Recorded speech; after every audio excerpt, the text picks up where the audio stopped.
I'm Amber Tresca, and this is About IBD. I'm a medical writer and patient educator who lives with a J-pouch due to ulcerative colitis. It's my mission to educate people living with Crohn's disease or ulcerative colitis about their disease and to bring awareness to the patient journey. Welcome to episode 174.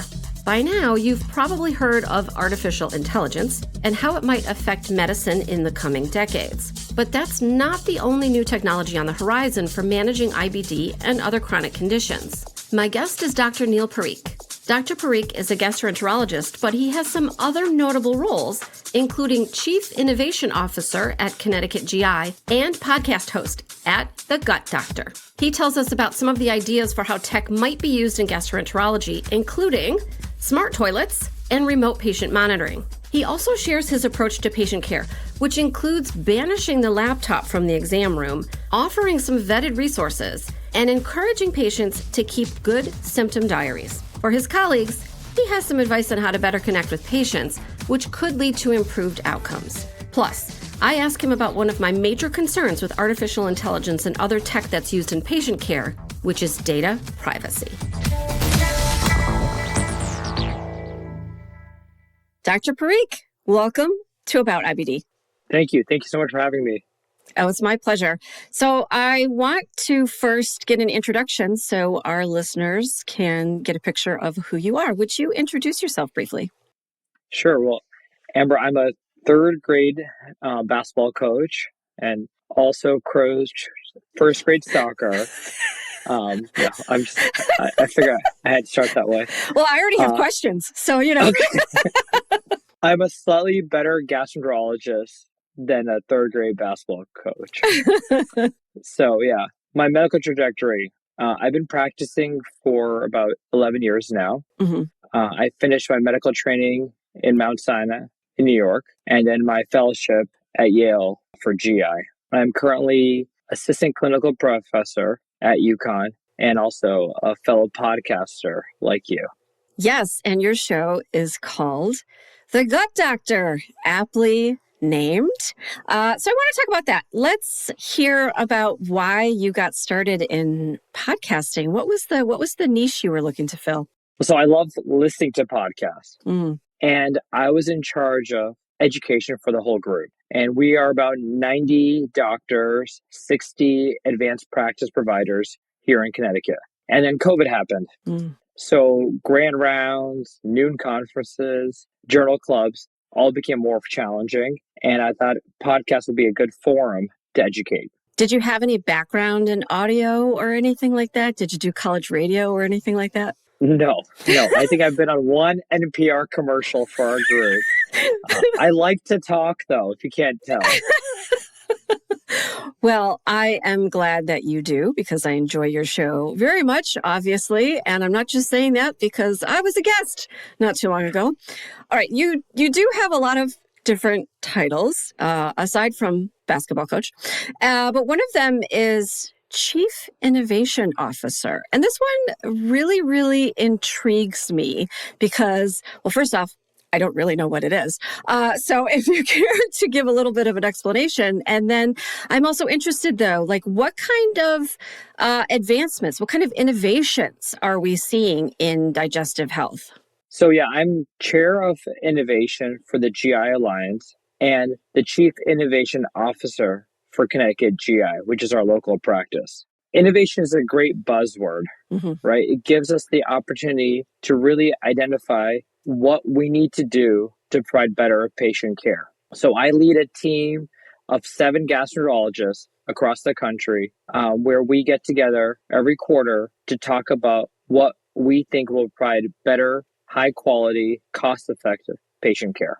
In terms of advancements, I would say innovation is driven by pain points, right? What is requiring us to change? And I think in GI and healthcare in general, it's access, cost, and patient satisfaction. So along those lines, we are trying to find avenues to improve, whether that's non-invasive diagnostic technologies, using electronic medical records to enhance the patient, physician, or patient provider interaction, as well as using virtual AI scribes to reduce the extra burden on your medical provider so they can focus on providing better care for you. It's so interesting because I've had physicians that had a person who was a scribe, and sometimes having another person in the room that's not your care provider is a little tricky. But I always loved it because that meant that I could have eye contact with my physician or my provider, and this other person was responsible for recording everything. And I really loved that. And now I have a couple of physicians now that are talking into whatever they have, whatever device they have, and it is transcribing it for them.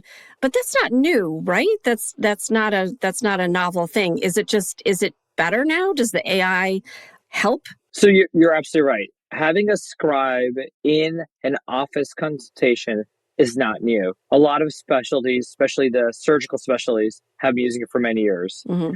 I think for someone like me who doesn't bring a laptop into the office room, Mm-hmm. what it allows me to do is I tell the patient, hey, my phone is here. The phone is going to listen to our conversation, and the phone is then going to document our conversation. So then I can just focus on you and our assessment plan afterwards. Okay. And that completely and absolutely segues into my next question, because I want to talk for a minute about data privacy. And I think it's something that we were all aware of in one way or another, but then recently we've had the bankruptcy of 23andMe. And so that has actually brought up a lot of questions in the IBD community, and a lot of people are asking me, specifically because they did a push many years ago where they were providing the test to IBD patients for free. So I and many others took that test for free, not really thinking about the privacy aspects of it. And then, of course, I encouraged, a male family member to take it so that we could have, kind of a more robust understanding of our genetics. I am going to go in and delete my data, but I want to talk to you and get your insights about either on 23andMe or just broadly in general, like how we can think about data protection for patients. So a few years ago, our practice offered genetic testing. We were using patient saliva, and we were just start to build it up. And then again, COVID happened and we didn't have the infrastructure in place. Our number one concern at that time was patient data and patient safety. Mm-hmm. Because with genetic data, you always risk compromising the patient's information if it goes in the wrong hands. We were worried about disability insurance, life insurance, other payers. Mm-hmm. So I get it. This is challenging. I know as a medical office practice, we always are big on patient data, PHI. We take multiple courses every year to train our staff to make sure there's no PHI leaks. I will say from a 23andMe standpoint, I've never used that. Mm-hmm. I don't know their specifics, but I do know they had a very robust emphasis on protecting patient data, especially genetic data. Mm-hmm. That being said, I think that about 15 million people's genetic information. So what to do now? First step, I would advise your listeners, your patients, those with IBD, is go to 23andMe's website and see what provisions they are recommending. Mm-hmm. If that still doesn't provide you with comfort, you can certainly delete your account. And I believe by deleting your account, it should delete any trace of your genetic data as well. And lastly, someone was telling me there's a way to opt out from consenting to future investigation with your genetic data Mm-hmm. without your explicit permission every time. So I think the concern now is that as they go bankrupt, whoever in the future owns the company would theoretically then own this data. And we would have to hope they'd have the same safeguards in place. Right. I guess, too, I worry about malfeasance, and I worry about things like, data breaches and somebody breaking in, I think, and taking the data. And then, I don't even know what the end result would be of having all these people's genetic data, but it does concern me in a way that I didn't really think about at the time when I took the test. And like I said, it was a very long time ago. And because now our data is compromised so often, and it didn't happen quite as much then, I think it wasn't really on my radar. And so, but it is now. So I do have some concerns about that. So, but I appreciate your perspective on it and also learning that it's something that you think about deeply, and that there's a lot of training going on, because we kind of have to hand over information about our health just to be treated, and that's out of our hands. And so it can make us feel a little bit vulnerable, I think. Mhm. After the break, Dr. Parikh gives his thoughts on patients taking supplements.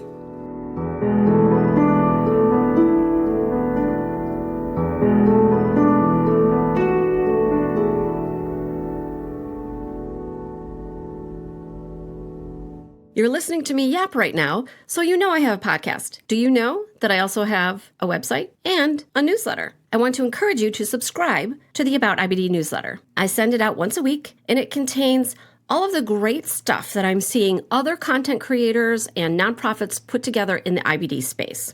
I read or listen to or watch everything that I put in the newsletter, so it is vetted. Plus, I include opportunities for patients to participate in research and about all of the great events that take place every week, including support groups, Instagram Lives, or webinars that are put out by our great IBD community. I promise you, I don't waste your time or mine, so I think it's a valuable resource for everyone in the IBD community. You can sign up with just your email at aibdnewsletter.aboutibd.com, or head to aboutibd.com. You'll see a link to sign up there, or check the show notes. And now, back to the show.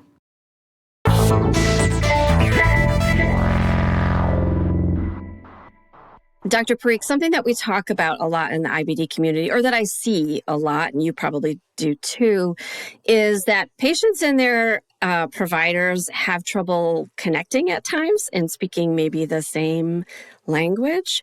And I know there's studies on this about how far apart, in particular, IBD patients and their physicians are about the things that matter most to patients and what the doctors think matters most to patients. So it's always very interesting. I think sometimes it's a problem because it's IBD or digestive health. It's very personal.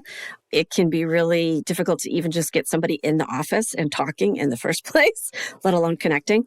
So I'm wondering what advice you have. What advice do you have for patients on advocating for themselves when they're in and working with their healthcare team? Yeah, I guess I have some high tech and low tech solutions. Love it. We'll start with low tech. I love patient diaries. Oh. I think a symptom calendar or a bowel movement log, something that during the visit we can refer to and have that data. I know some of my providers and my colleagues will say that's a lot of extra work, but I tell my patients, upload that the day before onto the EHR portal, and I can take a look at that and we can reference it. Because it's hard. You have 15 to 20 minutes, maybe 25 minutes if you're lucky. And not only are we putting the patient on the spot, I've been a patient many times, you never remember the right questions and the right data in that visit. Okay, so that's one. I also like to bring a knowledge buddy. So I tell my patients, bring in somebody else if you can. You know, not only can they listen to what I'm suggesting, they can kind of vouch for what they've been seeing their loved one go through. High-tech solutions, there are apps out there. There are actually a variety of apps that do like food tracking, bowel movement tracking. Some of these are AI enabled now. Those can work. And then finally, Dr. Google. You know, patients always tell me, oh, I'm sorry, I went on the internet first. That doesn't upset me, except I like them to use vetted resources. You know, like your blog. I use your blog often when talking about IBD patients, saying, hey, here's a vetted resource. Go to that, especially after the diagnosis, because if they look that up, they may then come with me with more prepared questions. And to the providers listening, I know providers are talking about burnout and you're worried this is more on your plate. If we make that 20 minutes more efficient, then your patient may not need to call the office the following week and ask those questions they forgot to. So I think having them go to certain Crohn's and Colitis Foundation your blog, vetted resource for IBD, as soon as a diagnosis is made, or as soon as you're going to talk about a drug. I often, after the procedure, will give you, hey, these are the 4 or 5 drugs we may end up using. Look them up. Find out all the negative or the positive that's out there. That will save us time going forward. And again, better streamlined patient care. Okay, first of all, then I'm a vetted resource. Now all my questions have gone right out of my head because I'm so I'm so flattered and just humbled by that. So I really appreciate your saying that. No, it's true. I'm not just saying that. I think you want non-MD driven online resources that are still vetted in scientific knowledge. Mm-hmm. Is that fair? Yeah. This is what I hope to do. So if I'm achieving that goal, that really means a lot to me. Thank you. So do you ask your patients, okay, print something out or save it on your phone or something like that and let me look at it so I can see what you're reading? I often will tell my patients, especially at IBD, where I think they should go. Okay. But yes, people definitely bring stuff in. Often they'll bring up a supplement or a treatment plan that I'm not familiar with. And in that case, I need to sometimes do my research and get back to them. Right. I'm from the days of I'd be at the library, or when I was in medical publishing, we had a library in the basement, and I would go down there and photocopy articles and bring them into my doctors. But they knew what I did for a living, so I think maybe I was given a little bit of a pass. So I'm glad to hear you say that. I think that's really helpful for everyone to hear. I like to turn the question around. We often talk, or I talk a lot about how patients can better connect with their healthcare providers and better advocate for themselves. But I'm also interested in knowing, what can the providers do? So do you have any advice for your colleagues? And you just gave some, but do you have any more on how they can better connect with their patients? And I'm not perfect at all the things I'm going to suggest right now. What I was just saying, be open, be humble. We often, and I may be guilty of this, when you bring your stack of papers in, we often like, oh my God, this is going to be a lot of work. I have 18 minutes left or 38 minutes left for a consult. If we can get past that prejudice and be humble and open, I really believe the visits become more efficient. And then going forward, I often encourage my patients, hey, send it to me. Just send it through the AHR. So that way I don't take away that patient's time during that visit and I can be better prepared. I mentioned supplements. I think it's time to be open to integrative approaches. Many patients are turning to holistic approaches in healthcare anyway. So don't belittle that supplement or that literature because you may not know much about it. And there may not be a randomized controlled trial on it, but it may work for that patient. I always like to say that there's 2 central tenets when it comes to gastroenterology and integrative medicine. The first is about 30 to 40% of patients need a pharmaceutical therapeutic approach, and they may need it quickly. You can't miss that 30 to 40%, right? The IBD patient may need steroids, may need a surgical referral, and that needs to be done. But the other 40, 50, 60, 70% of people may have time to focus on their supplements, their diet, their lifestyle. And I think it's our job as medical providers to identify which category of patients fall into.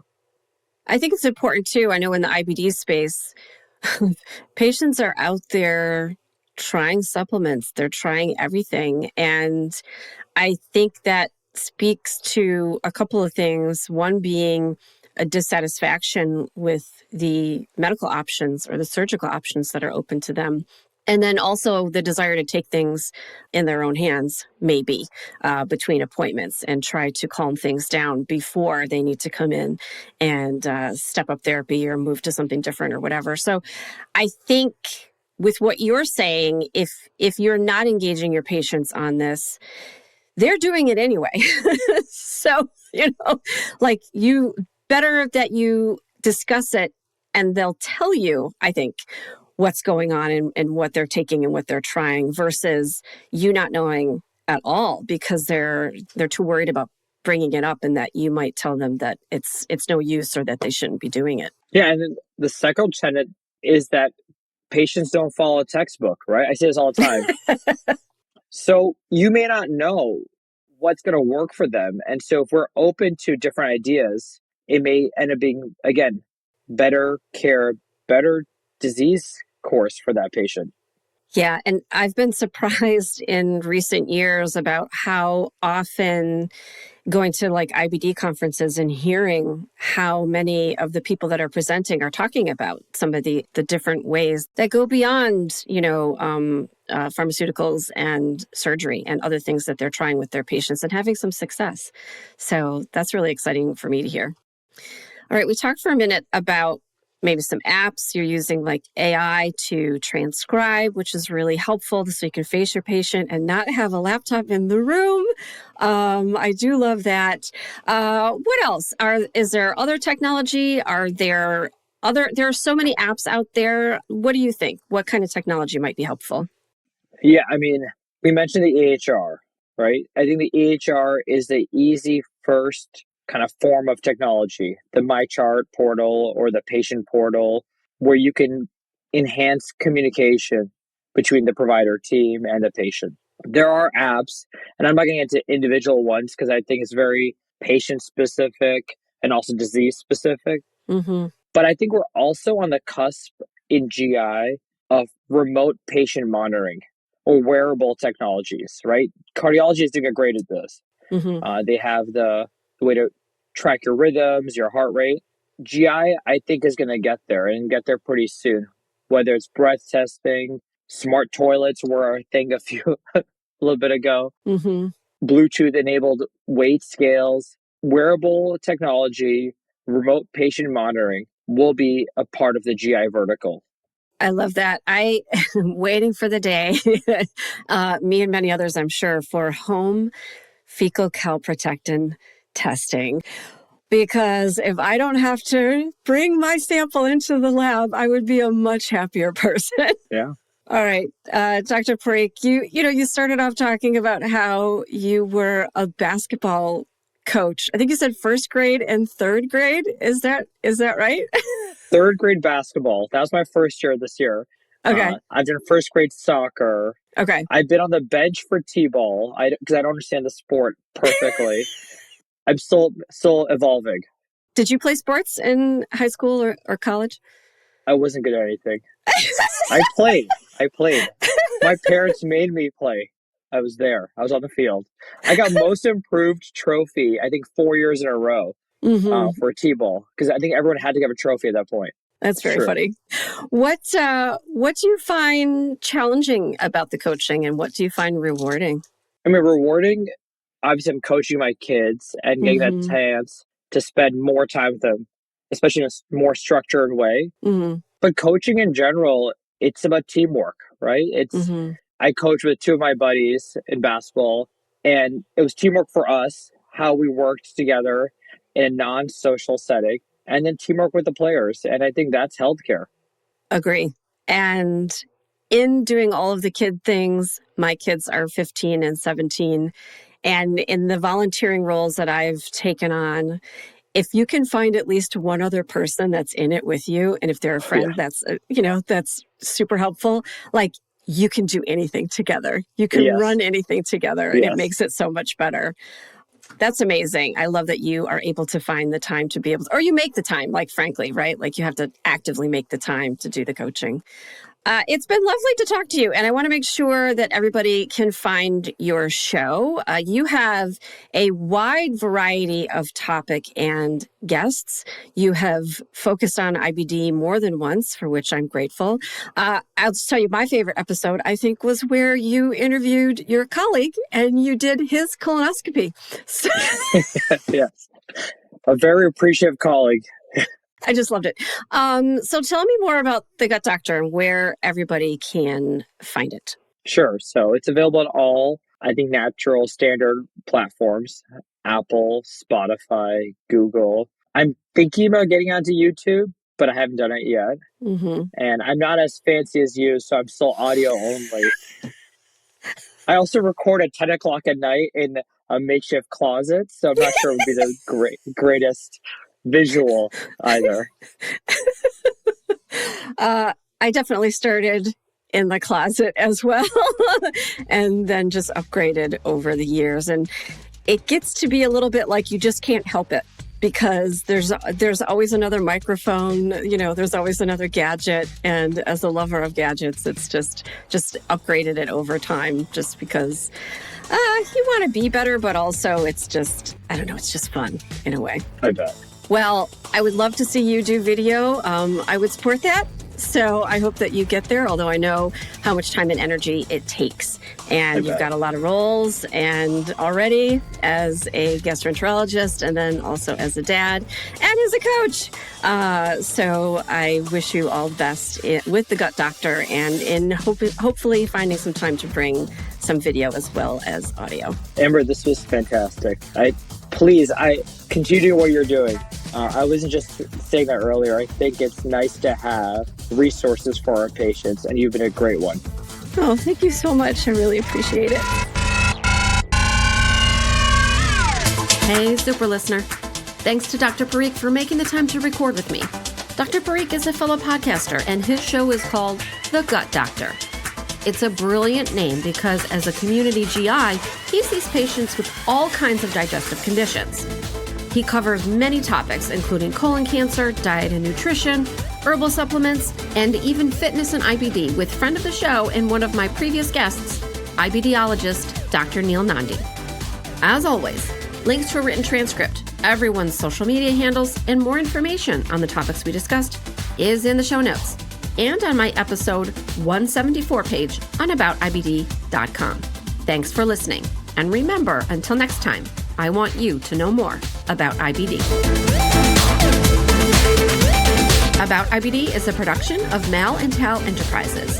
It is edited, written, produced, and directed by me, Amber Tresca. Mix and sound design is by Mac Cooney. Theme music is from Cooney Studio. With the echo, it doesn't come up there. It threw me off a little bit, but Okay. I think I enjoyed that. Yeah. I like challenges.